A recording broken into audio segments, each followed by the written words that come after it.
Hey, Indiana. Welcome. Good evening, and welcome to the Who's Left podcast, a show about Indiana politics, history, and culture from an unapologetically leftist perspective. My name is Scott Aaron Rogers, and I am broadcasting from Bloomington. So, tonight, our guest is Drew Cox, one of 9 Democratic candidates for Congress in the state's sprawling 4th District. From his website, quote, born and raised in Indiana, Drew is the son of a dedicated elementary school teacher with 35 years of service and a 4th-generation farmer. In 2012, he was honorably discharged from the United States Marine Corps. After completing his military service, he used the GI Bill to pursue higher education at Indiana University and went on to earn a doctorate in music from the University of Illinois. Drew currently serves as a visiting instructor at Purdue University and remains actively involved in his community. He is a proud member of the local Marine Corps League and American Legion Post 11. Drew also performs as a percussionist with both the Lafayette Symphony Orchestra and the Lafayette Citizens Band. So, hopefully, by the end of our discussion tonight, we'll have a better sense which lane Drew occupies in this crowded field. But before we get there, a quick ask. This is an independent media project. We don't paywall any of our content. We don't have advertisers. We don't have billionaire benefactors. Only individuals like you keep this thing going. It is a foundational principle of Who's Left and the Progressive Indiana Network that we refuse to hide valuable information behind paywalls in the middle of a political crisis, even if that's not in our financial best interest. So please, if you find value in this work, go to progressiveindiana.net and subscribe at the paid level. It's only $5 a month or $50 a year to help us build the infrastructure that will pop the right-wing media bubble in this state.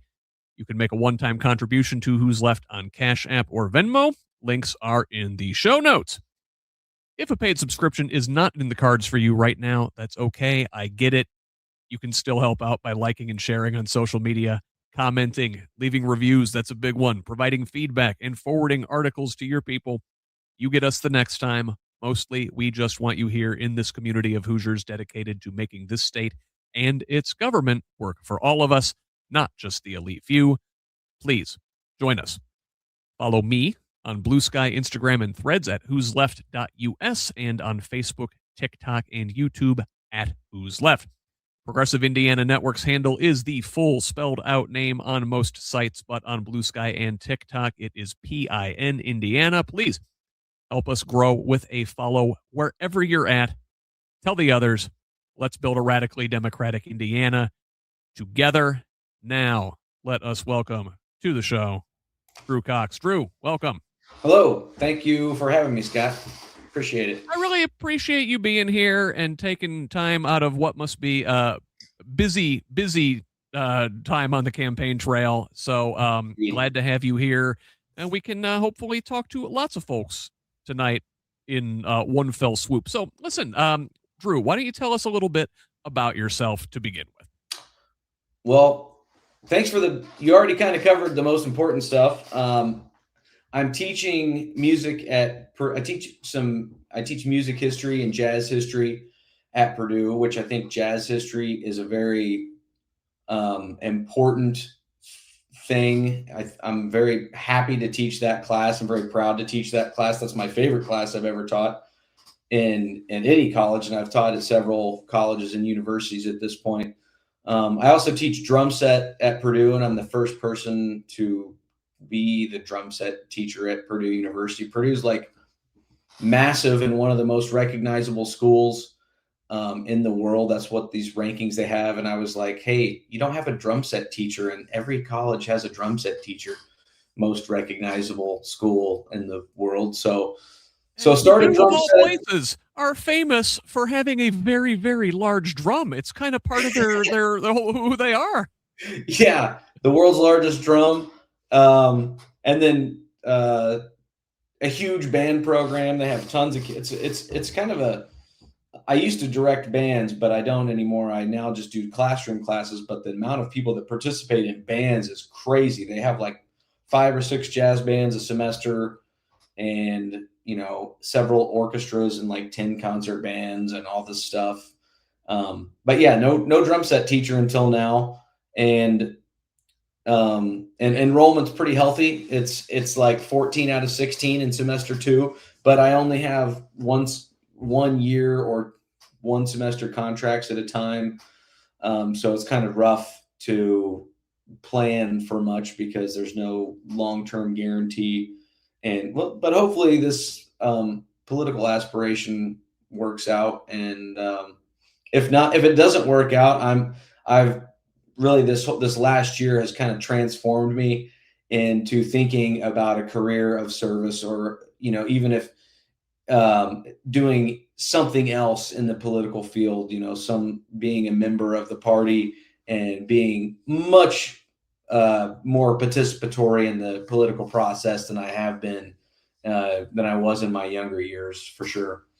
So, if anything, over the last 10 years, we've really seen that you can't take these things for granted.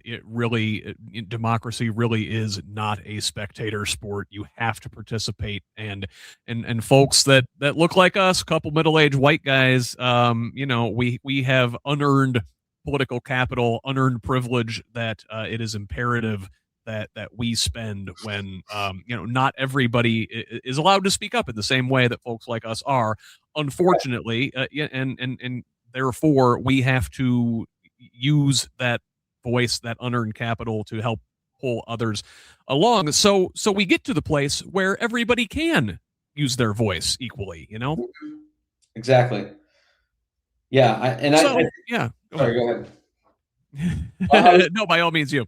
I was going to say that, speaking of having a voice, that's part of the reason why I decided to run, is people not having a voice, and particularly with ICE and the way that our federal government seems to be terrorizing, blue states and blue cities, but also communities of color. And me and you, people with the last name of Rogers and Cox, probably not going to get detained by ICE. Possibly could, but the likelihood is so much lower. And I think that's just one of many reasons that I'm running. But if we don't do something to stop this constant, just terrorization of communities, then I think it is on us. I think it's on us right now and in the future if we don't do something to help our fellow neighbors and speak out against these atrocities.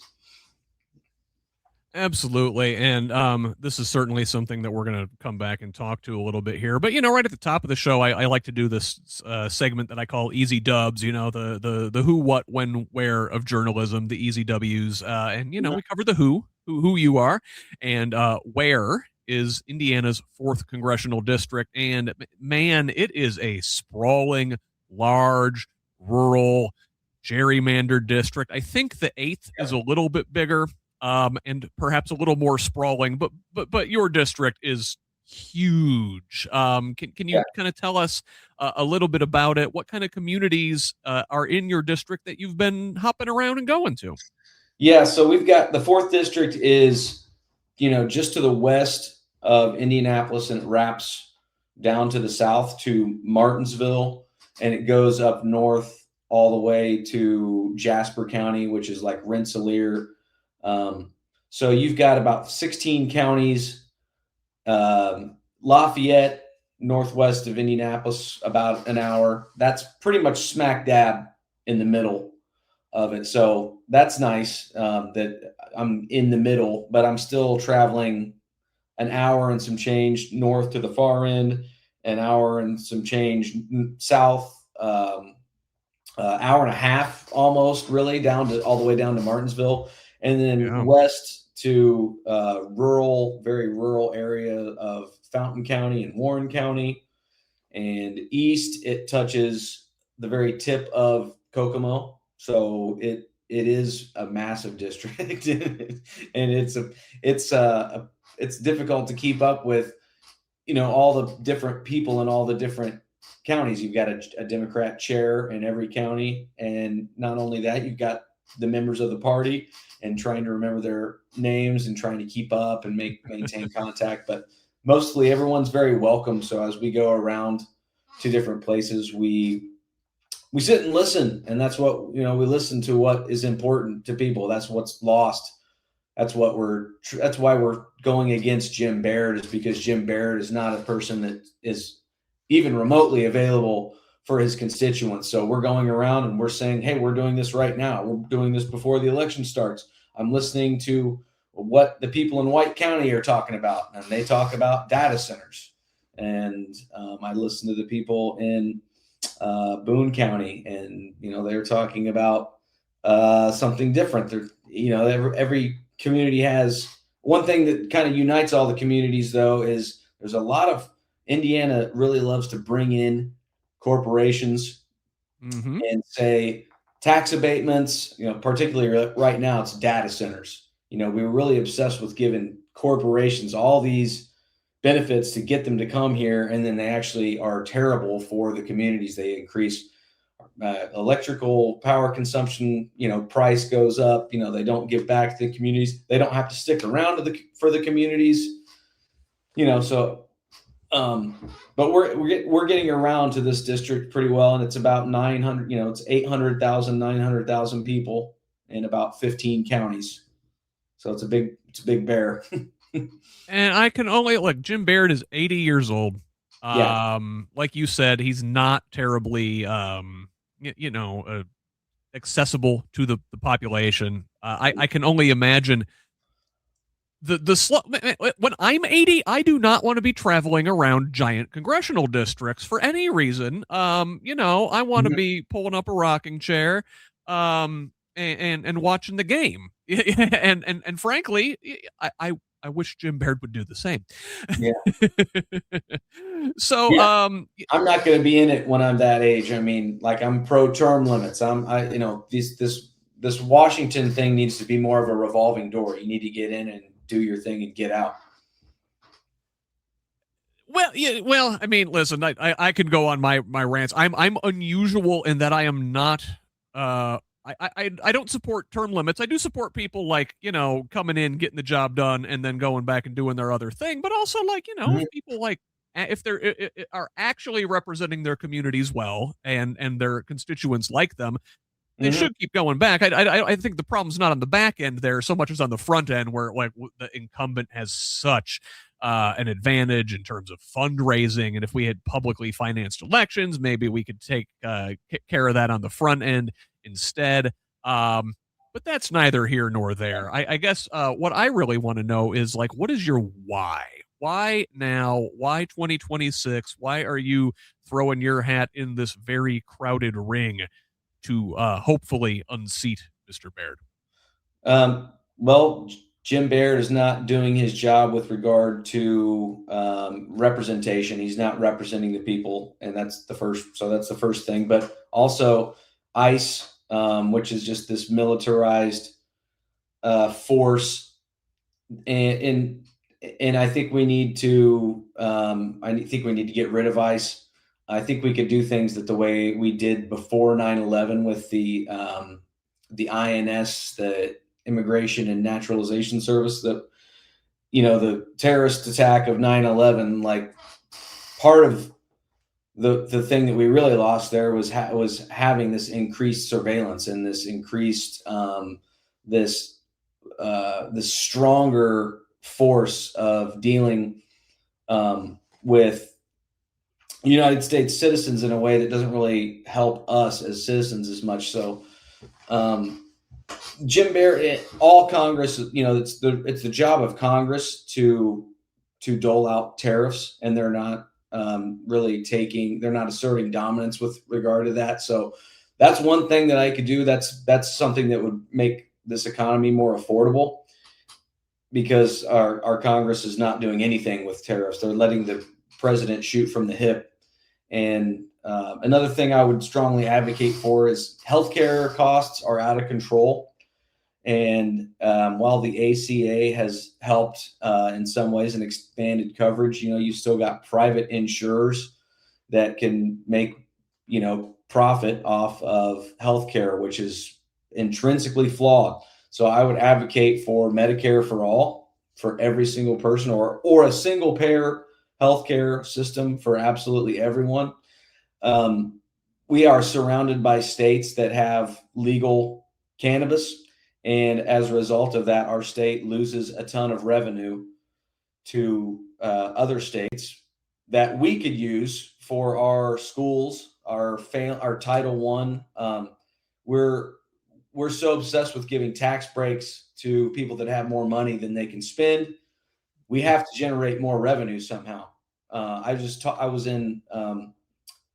was in Delphi and I was talking to their mayor, and he's a Republican. He was talking about SB1 in Indiana is cutting budgets so hard that, a police officer just retired, but they're not going to be able to replace him. So we need, and if we did legalize cannabis, which the reason we can't is because of entities like Eli Lilly, which we can talk about them and their $30 million salary CEO separately. But, we could generate 200 million in revenue a year, and we could do things like we could give half of that, wouldn't be in my purview as a federal congressman, but we could solve a lot of our community school funding problems. We could do a little bit of property tax relief. There's so much we could do with that, and we have to do something because we just really love tax breaks for people that can't actually even spend the money that they have. Certainly, yeah. Well, I guess let's dig in a little more there, Drew. So, I guess what do you view as the biggest problem in U.S. politics? Like, what's the first thing or the biggest thing you need to tackle if you get to Congress? Well, that's a tricky question in a time in which people like Steve Bannon say we need to flood the zone. Mm-hmm.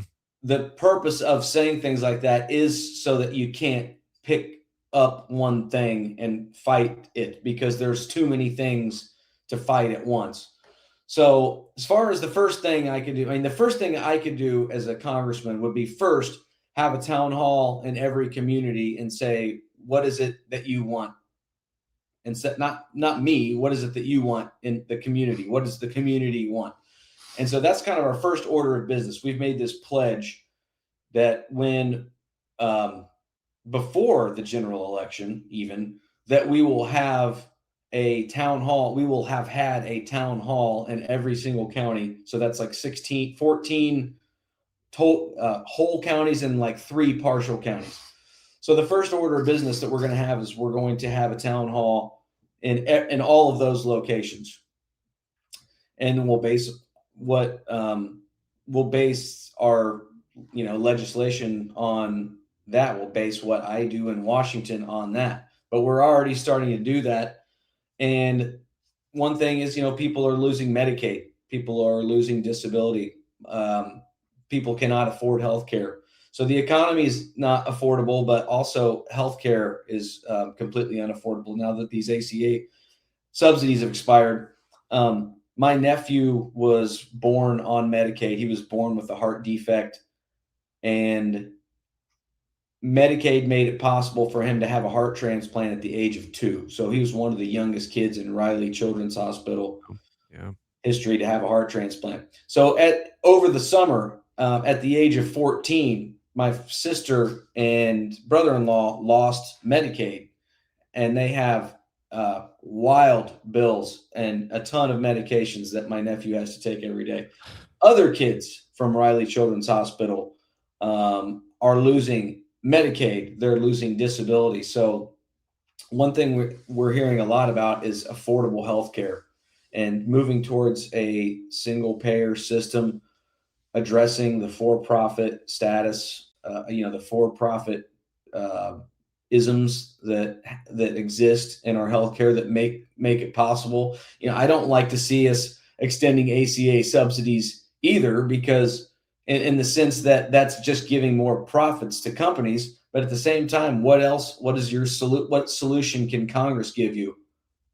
I don't know what they can give you in a society that allows you to pay your CEO $30 million a year and lobby against cannabis and lobby to keep themselves so well, positioned and profitable in modern society. Yeah. Well, and you mentioned like the economy and healthcare as if they're like two different things. I mean, like healthcare is a huge part of the U.S. economy, and it's certainly a huge part of household budgets. The insurance premiums have spiked. The ACA, like you said, those premiums have doubled and tripled in many cases, and even private insurance follows, right? And Yeah.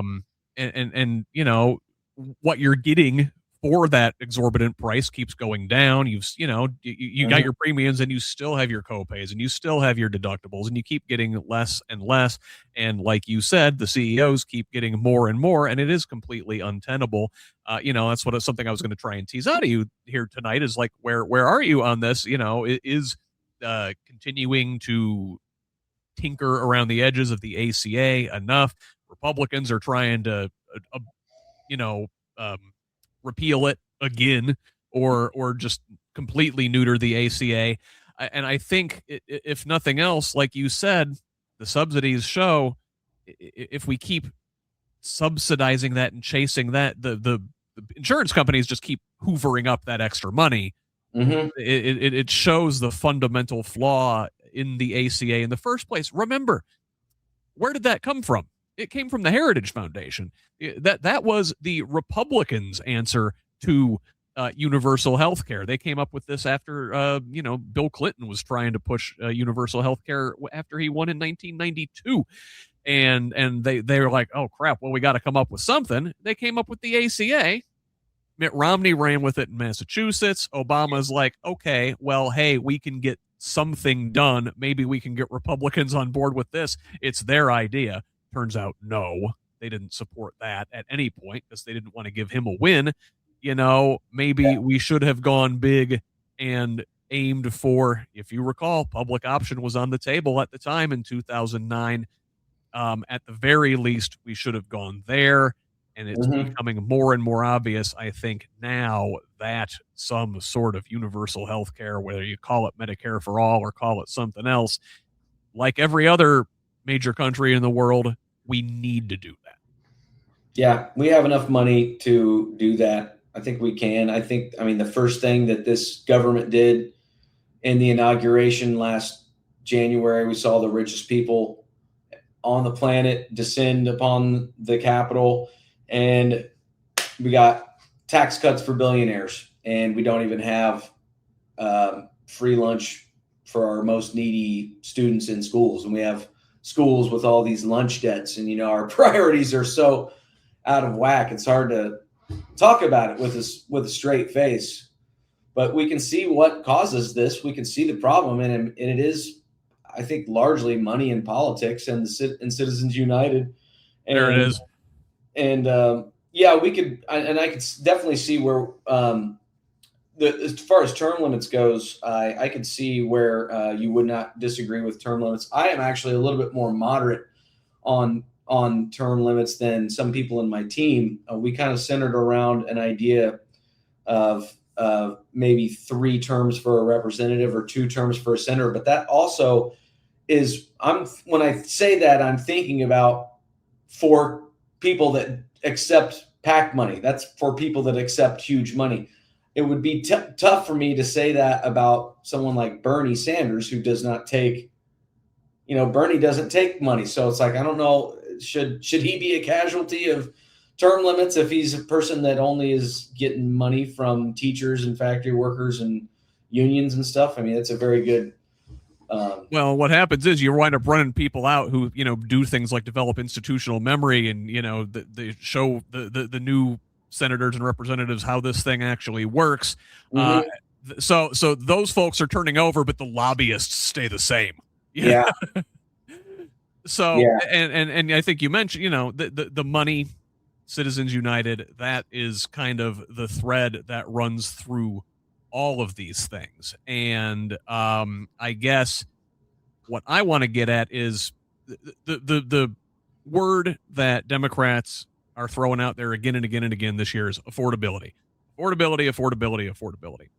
Well, how do we tackle affordability without taking on the wealth class without taking on the donor class. I think these things go hand in hand, don't they? Yeah, that's true. I mean, I like what I heard Bill Barr, or not Bill Barr, Bill Burr. Which one's the comedian? Bill Burr. Yes, Bill Burr. There's Bill Burr. There's Bill Maher, and then there's Bill Barr. Yeah. Yeah. Talking about like, well, if someone only can have like $900 million so that we can all have, like such in our minds, we have like such common sense. Like, yeah, well, if you can only have $900 million, and that means we all have healthcare, but good luck clawing that. You're not going to be able to. That's not a very winnable fight. So my solution is we have to generate more. We have to generate more revenue with things like cannabis legalization. We also need to figure out a way to reform Citizens United or something. Like Elon Musk gives $300 million. A foreign, a person from South Africa giving $290 million to the presidential campaign obviously is going to have a huge effect. There's your foreign election interference right there. I mean, to me, that's just interference. Like, how in the world is that legal? So, but the value, having values and electing people and that have grassroots. I mean, there are enough people running now that I think we can make a difference. There are so many people running in so many races that I think grassroots candidates will have some say in 2026, even if there is some election interference, even if, the government, if the federal government is trying to federalize elections, which I hope to God that they're completely unsuccessful in whatever they're trying to do. But there are so many people running in so many races, like last election cycle. If you're familiar with Tiffany Stoner. Yes. So she ran as a representative just south of me. I can't remember. She's in Hendricks County, I believe. And when she ran, she was a very strong candidate. And kind of towards the end, her opponent got a big donation. And it was just like, woohoo. All of a sudden, Tiffany lost by a handful of votes. The GOP is not going to be able to do that surgically this time around. There are too many people. And that kind of solves all kinds of problems. Like, our campaign has a specific goal of energizing and activating young folks wherever we go. So when we go to Boone County Young Democrats, we helped stand them up or stand them back up. And when we go to certain places, we make connections with high school kids because our lack of participation we're like dead last in participation. And I feel like we can solve all kinds of problems. If we get these 20 to 30-year-olds to vote, I think we can have everything we want, but we are like dead last in voting participation. So we have this plan, and and our campaign has very young people in the Discord, and they're assigned with very important jobs. And we show other young folks that they are important and that they are as valuable as, like I say in our Discord, I'm like, there's nobody I don't think I'm more important than any of you. I think we're all essentially just going for the same thing. And I feel like when we can get the young folks, and most people look at this, when I tell people this, sometimes people are like, oh, well, I don't know why you're wasting time with that. It's like, well, if that's what your attitude is, then I don't need to talk to you. I'm trying to solve this problem that I think takes care of all kinds of problems. And getting young folks to participate would be tremendous for our society. I like the way you framed it. It's like, the campaign, it's like a race car team. Here, this is a good analogy. We're in Indiana, right? I mean, like the driver is the person that they say won the race, but I mean, they cannot do it without the guys changing the tires and the guys refueling the vehicles and the comms people and everybody else. And it really is a team sport, Exactly. And I was floundering. I mean, I told you before that I'd started running back in, I think I may have gotten on the ballot in June or May. And for a few months I was running by myself, and I'd created a Facebook page, and I was driving around by myself and going places. And then I had a person reach out to me that was working on Jackson Franklin's campaign, but he lived in my district. And he's like, "Hey, I'm going to jump over." That's my campaign chair, Colin. And he's like, "I want to jump over to your race, bring this knowledge because I actually live in your district." And I was like, "Okay, well, thanks. Hopefully that doesn't irk Jackson too much. Thanks, Jackson." And then I had a buddy from the Marine Corps reach out to me, and in a very short amount of time, I had these two super solid people, and all of a sudden, we went from first gear to third gear, and we've added a lot of Purdue students. There are, and I do not talk to my students. None of my students ever. I talk about this in class. This is completely outside of of classroom hours or my capacity as a visiting instructor. But the Purdue Democrats, that was another group that did not have a charter for a little while. And we're not responsible for that, but they stood back up, and they're growing and they're very healthy. And we have several people from that group helping our campaign. And that's what it's going to take. The young folks, we're trying to, and they're really starting to do amazing things, and they're connecting. The Purdue Democrats are connecting with these other young Democrats, and that's what it's going to take. Especially, so you see this turning point.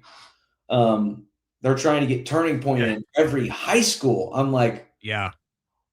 I don't. I'm like, there needs to be a reaction to that. It really does. Well, they know. I mean, the Republicans especially, their bread and butter for the last several years with the old folks. That previous generation has been a little more conservative. Folks our age are not as much. And then they always say you get more conservative as you get older. I'm not seeing that with our generation. If anything else, it's the opposite. So as those older folks are, dying off, they need to groom the next generation of right wingers. They've been doing it with these manosphere podcasts and stuff. Yeah. Turning Point is part of that, and it is especially concerning that you see the state interfering to help them with that project. Yeah, that's troubling to try to get a Turning Point chat. I mean, I think that's just that's a blatant constitutional violation. They can do it organically.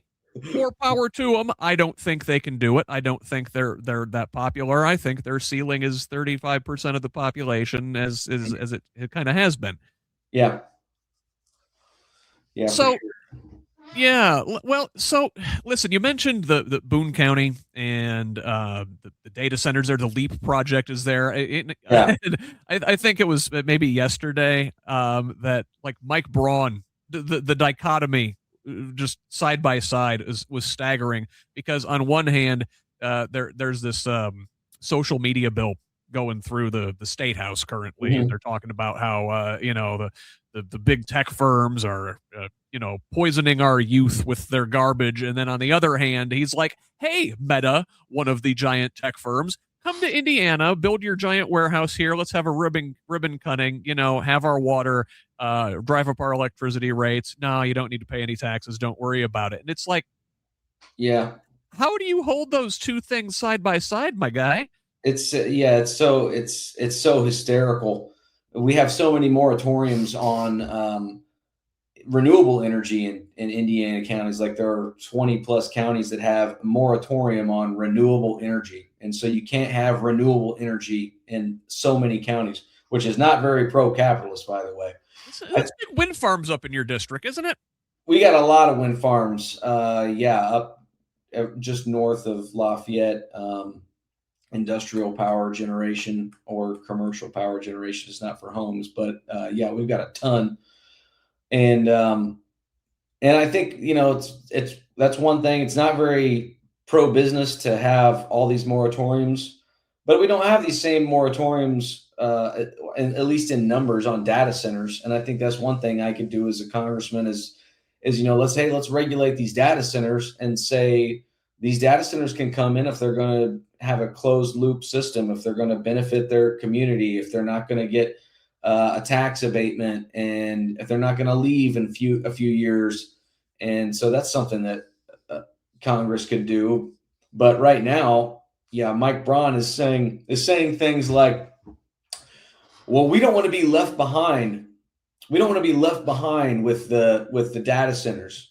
I'm like, are you saying that like families with kids are really wanting a data center in their backyard? Like people that like wake up and go to work and drive their kids to school are like, man, we got to get a data center so that our super rich 1%, like what? Who do you think is getting left behind here, buddy? Yeah, like if these things were benefiting the community, fine. If they were paying taxes into the community, that was raising revenue, that was allowed us to expand public services, great.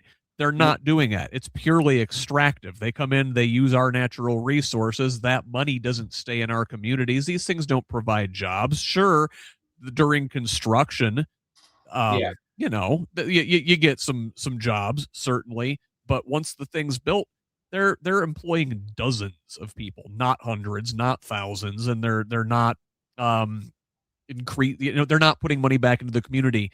When you hire lots of people, they go out into their community, they spend their money, and these things don't provide that. They just it's extraction in a way that is not as obvious as things like coal or mining. There's not a giant pit in the ground where they're extracting, but they're still extracting our resources. They're extracting the water.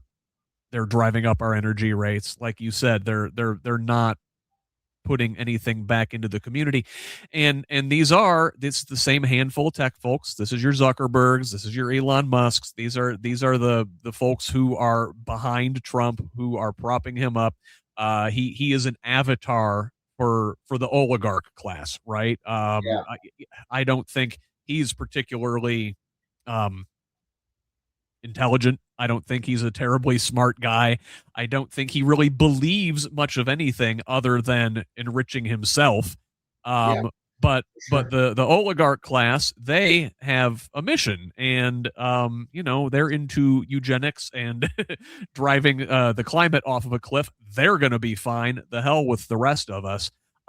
So I guess how do we rein those folks in? Now, we talked a little bit about Citizens United and stuff, but like a wealth tax has been debated, and I talked about it with Brad Meyer here a couple weeks ago, and we referenced Gavin Newsom out in California, and Gavin's not in favor of a wealth tax, at least out there, because he talks about capital flight out of his state.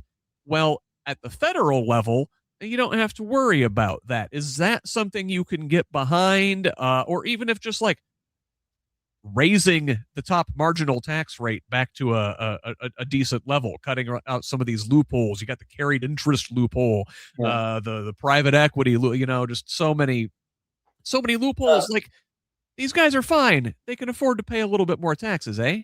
Yeah, I think raising the top marginal tax rate is at least a start. I mean, and also like the corporate tax rate is so low. It's very low right now, and people don't realize Dwight Eisenhower, Republican president, had a 90% corporate tax rate, 90, maybe 91 or something. I want to say 91, yes.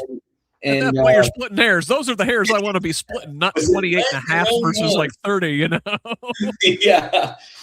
And when you have that rate that high, that incentivizes a company to do different things. That makes people you're more incentivized to spend money on your own infrastructure, on wages. Yes. When the lower that it goes, the lower that your corporate tax rate goes, the more that you're incentivized to just say, hey, every amount of cash we have on hand, declare it as a profit.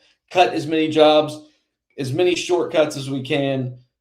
is whenever we get money, declare a profit, because the rate is so low that we don't have to pay that much taxes on. So it just changes the way that corporations do business and treat their own employees. So corporate tax rate, in addition to, raising the marginal tax rate, is also something that we just don't look at very often. We have been largely brainwashed by businesses to still believe in trickle down economics. Basically, we already know that hasn't worked. That once Reagan was president, we saw basically the gap between, the upper and the middle class and the lower classes just do this. And we should have learned by now, but we haven't learned that there is no such thing as trickle down economics, and corporations' problems are their problems. They don't have to become our problems. Like corporations aren't people, Yeah. I think one of the primary problems that we've run into over the last, as long as I've been paying attention to politics for the last 30 years, is that Democrats have kept chasing that corporate dollar. We got our asses kicked in the 80s a couple times in presidential elections, and decided, okay, well, if you can't beat them, join them. And ever since the Clinton era, too many Democrats have gotten cozy with corporate cash, with the pharmaceutical industry, with big tech, with the insurance companies, you name it. Their corporate donors aren't necessarily the same as the Republican corporate donors. That's more of your, oil and gas and private prisons, the extractive industries. With military industrial complex, that sort of thing. Democrats are in bed with that too. But the problem is, I think we've seen since the great financial crisis, right, that neoliberalism, that trickle down Reaganism, whatever you want to call it, it hasn't worked. It crashed. It's all held together at this point with one, just printing a bunch of money and propping the system up that way, and then duct tape and bubble gum and paper clips, and just MacGyvered together. But it hasn't been working for the average person. Now, I'm not seeing the big economic vision from Democrats. Listen, Trump's wrong on just about everything, but they talk about change. They talk about doing things a different way. The tariff stuff, again, probably not the way to go. Maybe targeted tariffs, fine, whatever. But I see Democrats far too often. They want to go back to the good old days of the Obama era, and I don't think that's a thing we can do. What is our next vision? I don't know. Can you begin to articulate? I think, for one, building from the ground up and understanding that it has to be from the ground up, and it's not going to work from the top, because it's top down is the way that I think is what you're describing. We keep everything is building from the top down. So building it from the ground up, and I think part of building it from the ground up is, again, and I'm just going to keep going with this over and over, is energizing and getting our young folks to participate and understand that they are important and that they can run for town council when they're 18 years old in the state of Indiana, and they can get a little paycheck. I think that some of it is maybe apathy, but I think it's actually mostly it doesn't matter. I think they think it doesn't matter if I participate. That's how messed up this process is. So we're attacking multiple things that when you and we're getting, even if young folks are just voting, but not just that, we're trying to get folks to participate in these weekly meetings, to try to go to this event, to maybe knock on doors. building it from the ground up, I think it's going to start with people that are younger than me and getting them involved. And I think they're the ones that can really save our democracy, that can save our, it's not a pure democracy, it's a representative democracy. But I think building it, when I say building it from the ground up, I mean, I mean young people, but I also mean, we have to have a strong middle class. Middle class has been shrinking, and if we don't have a strong middle class, then we don't have much of a country. So, yeah, I think one solution is, reining in on tariffs, but also is that going to immediately be, is that going to immediately make things more affordable? Are things going to immediately come back to where they were if all the tariffs go away? It's like, I don't necessarily think that they will. But we don't really have an affordable economy with, just like, for instance, one thing, power generation. All of our politicians in Indiana, most of them, have been donated to by the millions from our power generators, because all of our power generators in urban areas are profit seeking. Mm-hmm. So it's like, I think stuff like that, having a profitable, what's the acronym I'm looking for? Investor-owned utilities. Yeah. Yes, Having investor-owned utilities, having for-profit healthcare, having Eli Lilly is able to pay their CEO $30 million per year, but you can't have THC in a gummy if you have seizures, for instance. But at the same time, you can get this new, like, THCA stuff. There's like this Delta 9 stuff that you can get at gas stations that's like 10 times stronger than just like regular THC, and you can get all this stuff at a gas station, and no one has any idea what that's going to do to you. But I feel like politicians largely don't know about that. We just have so much big money, like up and on top, and we have this cascading effect where the younger folks, the younger that you get, the more that they see that it doesn't even matter if they participate in the process. And we have to make them feel important. We have to make them know that they are important, and we have to involve them with us. And I think young folks are going to help us build it from the ground up. If we don't have them with us, then there's not, we can't build it around them. It's been so difficult. I mean, you understand the disillusion, with folks our age and younger, right? Because we've seen this happen our entire lives. You try, you go out there and you vote, you elect the guy that you want. You think there's going to be some change. Things don't change all that much. The rich just continue to get richer, and everybody else continues to struggle even more and more. And I think Recenter Indiana had a study come out a few weeks ago that, talked about how young folks like 18 to 34, they want to participate. But number one, they feel like it doesn't matter. Their votes don't matter. And then furthermore, like, they don't see themselves represented by the people that are running. They, largely feel like folks on both sides of the aisle are completely full of shit. And, you understand why in a lot of cases. And it's unfortunate. Like, but how do we break that log jam, right? Like, right now, you mentioned that we're not a real democracy, right? The way the founders set this thing up, I like to tell people, like, we're still running on, like, the beta version of the democracy software, right? Yeah. We invented this thing.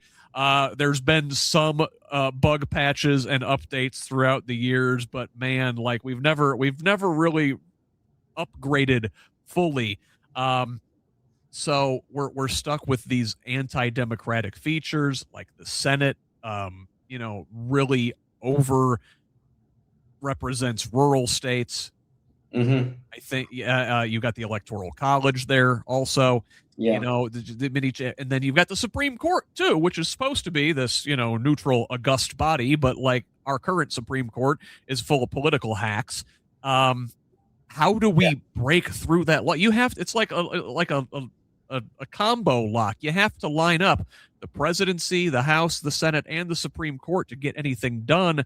How do we break that logjam? Like, what's a big thing we can do to fix that?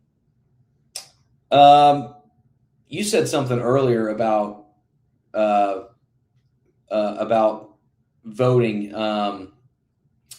One thing we could do is make election day a national holiday and get everyone thinking about voting for one. Making it easier to vote, like Indiana is one of the hardest places to vote. We've got the shortest, time for That was one of the things in that Recenter Indiana survey that I mentioned. The folks don't have enough time to vote. Like the early voting hours are small. The polls close at 6. Mm-hmm. And that a lot of that comes down to clerks. Like what who's your clerk in your county? So that then goes back down to like me on this campaign trail trying to get 18 and 20-year-olds like, hey, you can run for town council. Because like a clerk, and what I find out is so many so these local positions are so massively consequential. When I decided to run for office, I'm like, man, I'm running for Congress, and the party and the people around me are saying, well, why did you decide to jump right to all the way up to federals? Like, you could have done this and that.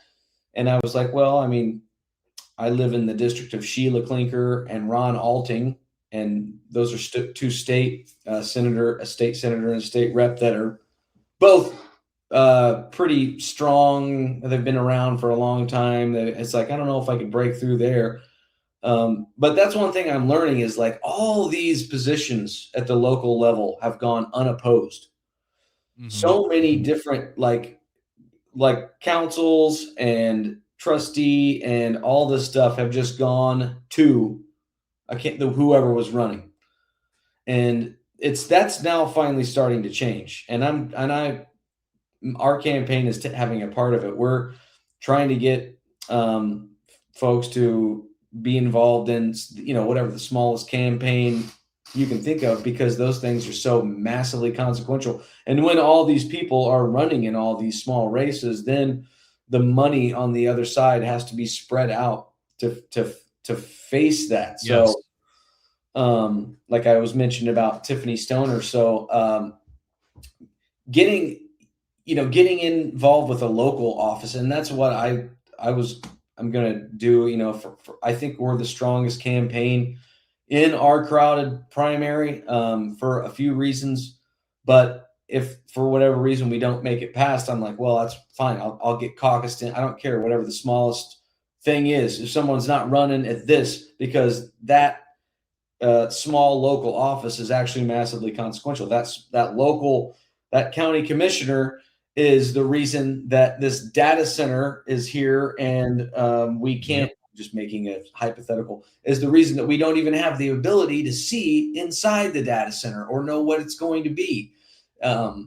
So getting these people, and that's starting to happen, which is really exciting. People are running in all these races, and in Tippecanoe County, which is a kind of notoriously low participation Democrat county, even for being the biggest county possibly in the 4th district, you're seeing all these people running all these small little offices. And if there's just one person there, even if they don't win, that makes a huge difference. That changes the mindset.